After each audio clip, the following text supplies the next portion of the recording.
আসসালামু আলাইকুম বন্ধুরা, কেমন আছেন? আজকে আপনাদেরকে দম ফাটানো একটা হাসির গল্প শোনাবো, যার নাম দ্য মারমেড। এই সিনেমাটা সম্পূর্ণটা জুড়েই আপনাদেরকে প্রচন্ড হাসাবে, কিন্তু গল্পটা শেষ হতে হতে আপনাদের চোখে পানি চলে আসবে। গল্পের শুরুতে আমরা দেখতে পাই যে মানুষ বিভিন্ন ভাবে প্রকৃতিতে ময়লা আবর্জনা এবং দূষিত পদার্থ ফেলতে ফেলতে পৃথিবীর অবস্থা খারাপ করে ফেলেছে। শুধু তাই নয়, এখন তারা সমুদ্রের মাঝেও মাছগুলোকে দূরে সরিয়ে দেওয়ার জন্য বিশেষ এক ধরনের যন্ত্র তৈরি করে ফেলেছে, যা সমুদ্রের সকল মাছকে মেরে ফেলছে। এসব কিছু দেখানোর পরে আমাদেরকে একটা ছোট্ট চিড়িয়াখানা দেখানো হয়, যেখানে একজন মানুষ নিজের সংসার চালানোর জন্য ছোট ছোট টিকটিকিকে ডাইনোসর বলে চালিয়ে দিচ্ছে। শুধু তাই নয়, সে কুকুরের গায়ে রং লাগিয়ে তাকে বাঘ বলে প্রচার করছিল। এসব দেখে ঘুরতে আসা লোকজনেরা যখন রেগে যায়, তখন লোকটা তাদেরকে একটা মারমেডের সামনে নিয়ে যায়। এই মারমেড ছিল তারই বন্ধু। এই দৃশ্য দেখে সত্যিই হাসতে হাসতে পেট ফেটে যাওয়ার অবস্থা হয়। তবে ঘুরতে আসা লোকজনেরা রেগে গিয়ে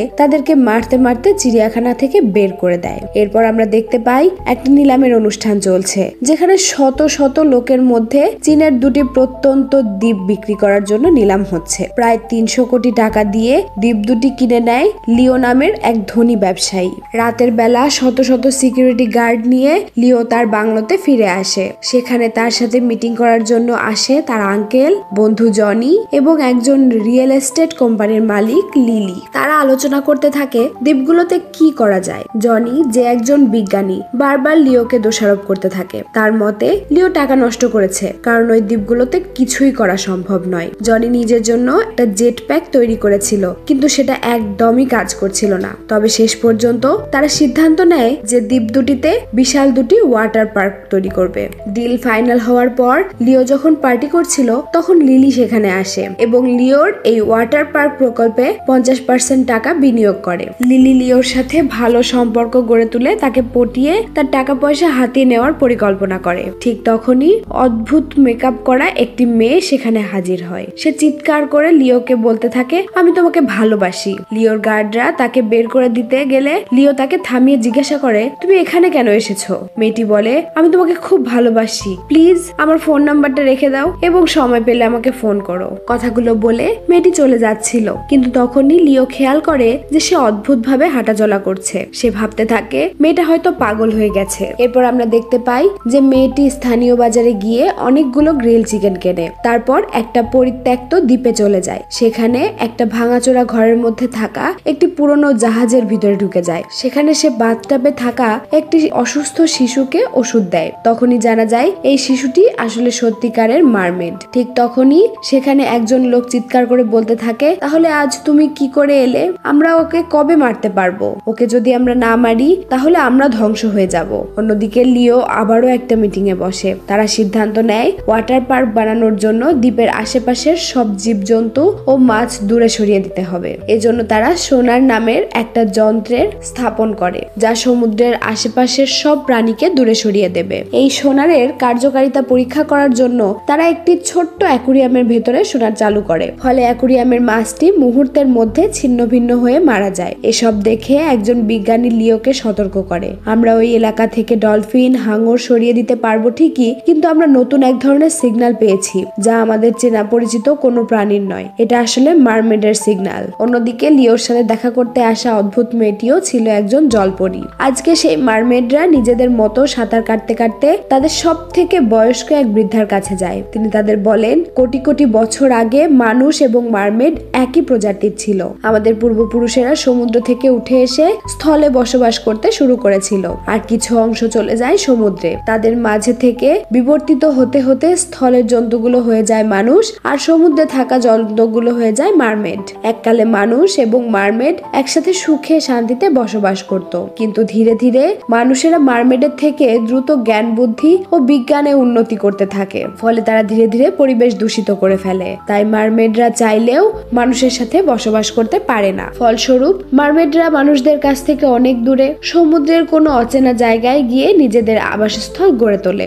ধীরে ধীরে মানুষরা মারমেডকে কল্পনার গল্প মনে করতে থাকে। কিন্তু অনেক বছর পরে হঠাৎ করে মানুষের যখন মারমেডদেরকে খুঁজে পায় না, তখন তারা এই নিরীহ মারমেডদের উপর হামলা চালায় ও তাদেরকে বন্দী করতে থাকে। মূলত এই অবস্থায় মারমেডদেরকে চিরতরে মানুষের কাছ থেকে দূরিয়ে সরে দেয়। তারা মানুষদেরকে শয়তান বলে মনে করে। বর্তমানে যখন কিছু মারমেড সমুদ্রের তীরে ঘুরতে আসে, তখন সেই সোনার নামের ডিভাইসটির কারণে তারা সেখানে আটকা পড়ে যায়, কারণ পানিতে নামলেই সোনারের রেডিয়েশনের কারণে তারা মারা যাচ্ছিল। তাই এখান থেকে বাঁচার জন্য তারা লিওকে মেরে ফেলার পরিকল্পনা করে। সেই পরিকল্পনা অনুযায়ী তারা নিজেদের মধ্যে থাকা সবচেয়ে সুন্দরী ইউন নামের একটি মেয়েকে বিভিন্ন ভাবে সাজিয়ে নাচ গান শিখিয়ে মানুষের সমাজে পাঠিয়ে দেয় লিওকে প্রেমের ফাঁদে ফেলার জন্য। কারণ লিও যদি একবার তার প্রেমে পড়ে যায়, তাহলে সুযোগ বুঝে তারা লিওকে মেরে ফেলবে। এদিকে মিস্টার লিও যখন লিলি নামের সেই মেয়েটার সাথে রোমান্স করার চেষ্টা করছিল, তখন লিলি তাকে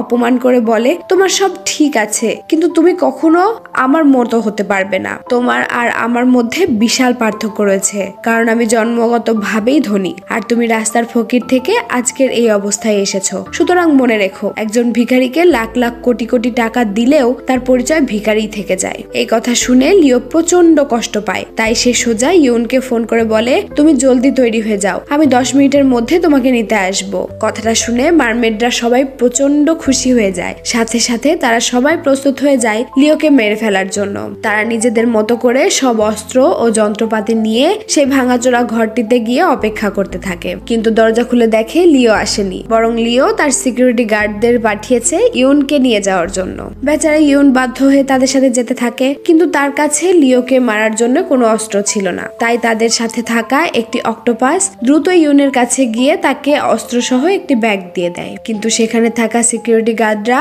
সেই অক্টোপাসের কিছু টেন্টাকল দেখে ভাবে যে হয়তো কোনো বড় অক্টোপাস এখানে এসেছে, তাই তারা সেটাকে কেটে ফেলার সিদ্ধান্ত নেয়। কোনোভাবে ছেলেটি তাদের বুঝিয়ে শুনিয়ে ইউনকে নিয়ে যেতে বলে। যথারীতি তারা ইউনকে নিয়ে রিসেপশনে বসায়। তখন সুযোগ বুঝে ইউন পানির গ্লাসে বিষ মিশিয়ে দেয়, কিন্তু তখনই আবার সিকিউরিটি গার্ডরা ইউনকে বিভিন্ন ভাবে জিজ্ঞাসাবাদ করতে থাকে। তারা ইউনকে স্ক্যান করলে দেখতে পায় তার জুতার ভেতরে কোনো ধাতব বস্তু রয়েছে। তাই চেক করার জন্য তারা ইউনের পা টেবিলের উপর তুলে ফেলে। বেচারা ইউন প্রচন্ড ভয় পেয়ে যায়। সে ভাবে এবার সে ধরা পড়ে যাবে, কিন্তু সৌভাগ্যবশত তার জুতায় একটা পিন গেঁথে ছিল, যা গার্ডদের চোখে পড়ে। তাই এ যাত্রায় ইউন ধরা পড়া থেকে বেঁচে যায়। কিন্তু যখন গার্ডরা পানি খেতে যায়, তখন ইউন ভুলে যায় কোন গ্লাসে সে বিষ মিশিয়েছে। ফলে পানি খাওয়ার পর বেচারা গার্ড সেখানে অজ্ঞান হয়ে পড়ে যায়। সামান্য কিছু মদ্যপান করিয়ে গার্ডকে আবারও জাগানো হয়। এই সুযোগে ইউন ঘরের ভেতরে ঢুকে লিওকে মারার চেষ্টা করে, কিন্তু লিও তখন তার অপমানের কথা মনে করে প্রচন্ড রেগেছিল।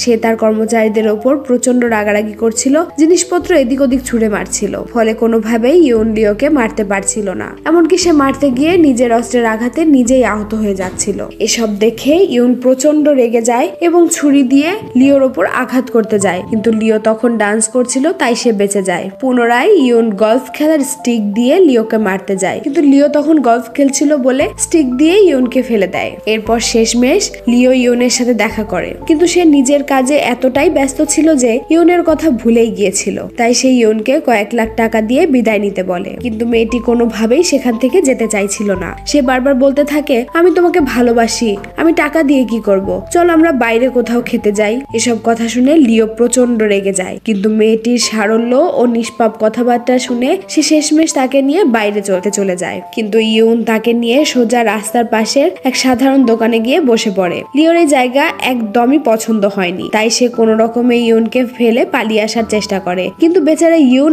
এতটাই ইনোসেন্ট ছিল যে তাকে এভাবে ফেলে রেখে চলে যাওয়া সম্ভব হচ্ছিল না। তাই লিও আবারও ফিরে আসে, আর এতক্ষণে তারা দুজন বেশ ভালো বন্ধুর মতো হয়ে গিয়েছিল। তারা আজকে পেট পুড়ে অনেকগুলো চিকেন গ্রিল খেয়ে ফেলে। তারপর চিৎকার চেঁচামেচি করে গান গাইতে থাকে, নাগরদোলায় চড়ে ঘুরতে থাকে। ফাইনালি অনেক রাত হয়ে গেলে লিও ইউনকে তার বাড়িতে পৌঁছে দেওয়ার জন্য রওনা হয়। লিও দেখে যে ইউন তার কেনা দ্বীপের মাঝে ছোট্ট একটা ঘরে বাস করে। তাই সেই ইউনকে তার ঘর পর্যন্ত পৌঁছে দিতে গেলে ঘরের ভেতরে বাকি মারমেডরা প্রস্তুত ছিল লিওকে মারার জন্য, কিন্তু ইউন কোনোভাবেই লিওকে মারার আর সাহস পাচ্ছিল না। সে আসলে ততক্ষণ লিওকে ভালোবেসে ফেলেছিল। আজকে লিও ঘরের ভেতরে আসতে চাইলে ইউন তাকে ঘরে ঢুকতে না দিয়ে তার প্রাণ বাঁচিয়ে দেয়। এসব দেখে বাকি মারমেডরা ইউনের ওপর প্রচন্ড রেগে যায়। তারা বিশ্বাসই করতে পারছিল না যে লিওকে এতটা কাছে পেয়েও তারা কাউকে মারতে পারলো না। যাই হোক, পরদিন সকালে আবারও লিও ইউনকে ফোন করে দেখা করার জন্য। আজকে সেই অক্টোপাস সিদ্ধান্ত নেয় যে সে নিজে হাতে লিওকে মারবে। তাই ইউন যখন লিওর বাড়িতে চলে যায়, তখন লিও তাকে খুব সুন্দরভাবে প্রপোজ করে। ঠিক তখনই তাদের সামনে সেই অক্টোপাস ছেলেটা চলে আসে এবং লিওকে মারার জন্য প্রস্তুত হয়, কিন্তু তখনই সিকিউরিটি গার্ডরা সেখানে চলে আসায় ছেলেটি কিছুই করতে পারে না। ইউন এবার অক্টোপাসকে বাঁচানোর জন্য সবাইকে বলে, এই লোকটা তো আমার চাচা, সে আসলে অনেক ভালো রান্না করতে পারে। এরপর ছেলেটি নিজে তার টেন্টাকল গুলো ধরে বসেছিল।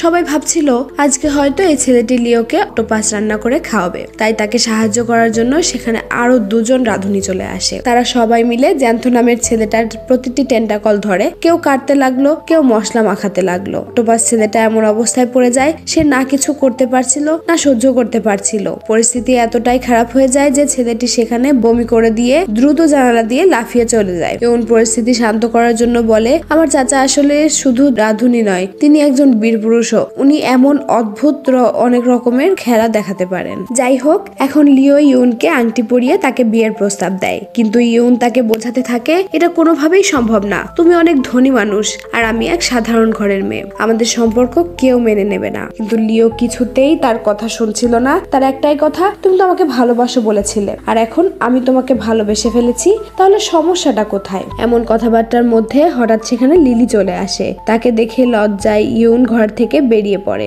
ইউন বাড়িতে এসে দেখে যে অক্টোপাসের অবস্থা প্রচন্ড খারাপ হয়ে গেছে। সবাই সেখানে বসে আলোচনা করছিল এখন কি করা যায়। একবার ইউন ফেল করলো, আরেকবার অক্টোপাসও ফেল করলো, তাহলে এবার লিওকে মারার জন্য কাকে পাঠানো যায়? এসব প্ল্যান করার সময় হঠাৎ করে তাদের বাড়িতে লিও চলে আসে। লিও তার সামনে থাকা মারমেড আর অক্টোপাস গুলো দেখে রীতিমতো আকাশ থেকে পড়ে। সে প্রাণপণে সেখান থেকে দৌড়ানোর সিদ্ধান্ত নেয়, কিন্তু তখনই সবাই মিলে লিওকে কিডন্যাপ করে ফেলে। সঙ্গে সঙ্গে তারা লিওকে মেরে ফেলারও চেষ্টা করে, কিন্তু এবার নিজের প্রজাতির সঙ্গে বিশ্বাসঘাতকতা করে ইউন। সে সেই অক্টোপাসের আরেকটা টেন্টাকল কেটে লিওকে পালিয়ে যেতে সাহায্য করে। তারপর লিও সোজা চলে যায় পুলিশ স্টেশনে। সে পুলিশদের বোঝানোর চেষ্টা করে যে তাকে মারমেডরা কিডন্যাপ করে নিয়ে গেছিল, কিন্তু পুলিশরা কোনোভাবেই বুঝতে পারছিল না মারমেড আবার কি। তারা অদ্ভুত ছবি এঁকে বানানোর চেষ্টা করছিল, যা দেখে সত্যি বলতে হাসি আটকে রাখা কঠিন হয়ে যাচ্ছিল। যাই হোক, পুলিশরা মিস্টার লিওর এসব আজগুবি গল্প শুনে প্রচন্ড হাসাহাসি করতে থাকে। তারা মনে করছিল লিও হয়তো পাগল হয়ে গেছে, তাই তারা লিওকে বিশ্রাম নেওয়ার জন্য পরামর্শ দেয়। এদিকে লিও তার এসব ঘটনা নিজের সিকিউরিটি গার্ডদের বলার চেষ্টা করে, কিন্তু তারা কেউ তার কথা বিশ্বাস করছিল না। অন্যদিকে ইউনকে দেখানো হয় যে তার প্রজাতির সবাই তাকে বিশ্বাসঘাতক হিসেবে গণ্য করছে। কেউ কেউ তো ইউনকে মারতেই চাচ্ছিল। এসব দেখে বেচারা ইউন নিজেই নিজেকে মারার চেষ্টা করে। ঠিক তখনই সেই বৃদ্ধা তাকে বাঁচিয়ে দিয়ে বলে, আমি জানি তুমি লিওকে অনেক ভালোবেসে ফেলেছো, আর এমনটা হওয়া স্বাভাবিক, কারণ আজ থেকে 600 বছর আগে আমিও এমন একজন মানুষের প্রেমে পড়েছিলাম। তিনি আরো বলেন, যখন মানুষেরা প্রথম আমাদের ঠিকানা জানতে পেরেছিল, তারা দল বেঁধে আমাদেরকে মারতে এসেছিল। সব মানুষ শয়তান হলেও তাদের মাঝে একজন মানুষ ছিল যার জন্য আমরা বেঁচে গিয়েছিলাম, না হলে এতদিনে আমাদের প্রজাতি নিশ্চিহ্ন হয়ে যেত। পরবর্তীতে আমি তাকে বিয়েও করেছিলাম। এই কথার মাধ্যমে আমরা বুঝতে পারি যে মারমেডরা মানুষের তুলনায় কয়েকশো বছর বেশি বাঁচে। এদিকে বাড়িতে বসে লিওর ইন্টারনেট ঘাটাঘাটি করে জানতে পারে যে তাদের সেই সোনার মেশিনটা আসলে সমুদ্রের প্রাণীদের জন্য কতটা ক্ষতিকর। তাই সে সেটা পরীক্ষা করার জন্য নিজেই এবার সোনার মেশিনের নিচে দাঁড়িয়ে পড়ে। আর এই মেশিনে শক ওয়েভের কারণে লিওর অবস্থা এতটাই খারাপ হয়ে যায় যে সে বুঝতে পারে মাত্র 10% ইউজারের কারণে যদি তার এমন অবস্থা হতে পারে, তাহলে মারমেডদের অবস্থা কতটা ভয়ঙ্কর হচ্ছে। এই উপলব্ধির পর লিও নিজেই তাদের এই গবেষণার প্রকল্প বাতিল করার সিদ্ধান্ত নেয়। লিলি যখন এই খবর শোনে, তখন সে দ্রুত লিওর কাছে ছুটে আসে, কিন্তু লিও তাকে বুঝিয়ে বলে, দেখো তুমি হয়তো আমার কথায় বিশ্বাস করবে না, কিন্তু জলপরীরা বাস্তবেই আছে, আর আমাদের এই মেশিনের কারণে তাদের প্রচন্ড কষ্ট হচ্ছে। এরপর লিও আরো বলে যে মেয়েটা আমার কাছে এসেছিল সে নিজেও একটা জলপরী। এই কথা শুনে লিলি প্রচন্ড খুশি হয়ে যায়। সে সঙ্গে সঙ্গে তার কর্মচারী জর্জকে গিয়ে জানায়, অবশেষে আমরা মারমেডদের খুঁজে পেয়েছি। আসলে জর্জ একজন জীববিজ্ঞানী হওয়ার পাশাপাশি একজন অভিযাত্রী বা একজন এক্সপ্লোরারও ছিল। তারা গোপনে অনেক বছর ধরে জলপরীদের নিয়ে গবেষণা করছিল। তবে এতদিন তারা কেবল 2টি মৃত জলপরীর দেহ পেয়েছিল, কিন্তু জীবিত কাউকে কখনো খুঁজে পায়নি। তারা বিভিন্ন গবেষণা থেকে জানতে পারে যে জলপরীদের ডিএনএ এর মাধ্যমে মানুষেরা শত শত বাঁচার ওষুধ তৈরি করতে পারবে। এই কারণেই তারা সিদ্ধান্ত নেয় সবগুলো জলপরীকে হত্যা করে এই ওষুধগুলো তৈরি করবে। লিও তাদেরকে আটকানোর অনেক চেষ্টা করে, কিন্তু এবার লিলি তার কোনো কথাই শোনে না, কারণ এমন ওষুধ যদি তারা একবার তৈরি করতে পারে, তাহলে পৃথিবীর সবচেয়ে ধনী ব্যক্তি হওয়ার সুযোগ চলে আসবে। লিলি বিশাল দলবল নিয়ে জলপরীদের উপর হামলা চালাতে যায়, কিন্তু লিও তার সেই সোনার সিস্টেমগুলো বন্ধ করে দিয়ে একাই বেরিয়ে পড়ে তার প্রিয় ইউনকে বাঁচানোর জন্য। অন্যদিকে লিলি ও তার সৈন্যবাহিনী এলোমেলো গুলি বর্ষণ করে শত শত জলপরীকে হত্যা করে ফেলে। যারা বেঁচে থাকার চেষ্টা করছিল তাদেরও নৃশংসভাবে ছুরি চাকুর আঘাত করা হয়। লিলির সৈন্যরা খুবই নিষ্ঠুরভাবে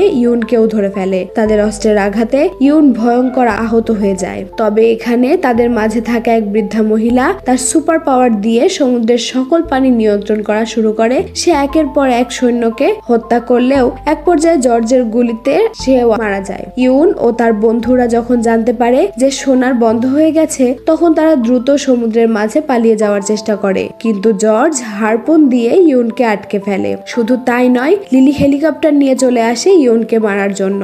এক পর্যায়ে ইউন তাদের আঘাতে সমুদ্রের তীরে পড়ে যায়। এদিকে লিও তখন রাস্তায় ট্রাফিক জ্যামে আটকে ছিল। সে কোনোভাবেই বেরোতে পারছিল না। তবে সৌভাগ্যবশত তখনই তার বন্ধু জনির সঙ্গে দেখা হয়। জনির কাছ থেকে একটি জেট প্যাক নিয়ে লিও দ্রুত ইউনকে বাঁচানোর জন্য ছুটে আসে। সে সবাইকে বলে, যদি কেউ ইউনের গায়ে আঘাত করে তাহলে আমি তোমাদের সবাইকে মেরে ফেলবো। কিন্তু ততক্ষণে লিলি টাকার লোভে অন্ধ হয়ে গেছে। সে কোনো কিছু না ভেবে রেগে গিয়ে লিওর উপর গুলি চালিয়ে দেয়। তবে লিও কোনোভাবে ইউনকে কোলে তুলে নিয়ে সমুদ্রের দিকে ছুটতে থাকে। পেছন থেকে লিলি বারবার হারপুন দিয়ে লিওকে আঘাত করার চেষ্টা করে, কিন্তু জীবনের শেষ শক্তি দিয়ে হলেও লিও ইউনকে নিরাপদে সমুদ্রে নামিয়ে দেয়। কিছুক্ষণের মধ্যেই সেখানে পুলিশ চলে আসে। তারা লিলি ও তার পুরো দলকে গ্রেফতার করে। এই ঘটনার 10 বছর পরের দৃশ্য দেখানো হয়। লিও তার সব সম্পত্তি, প্রকৃতি ও পরিবেশ রক্ষার জন্য দান করে দিয়েছে। সে শুধুমাত্র নিজে নয়, একটি ছোট দ্বীপে একটি সুন্দর বাড়ি তৈরি করে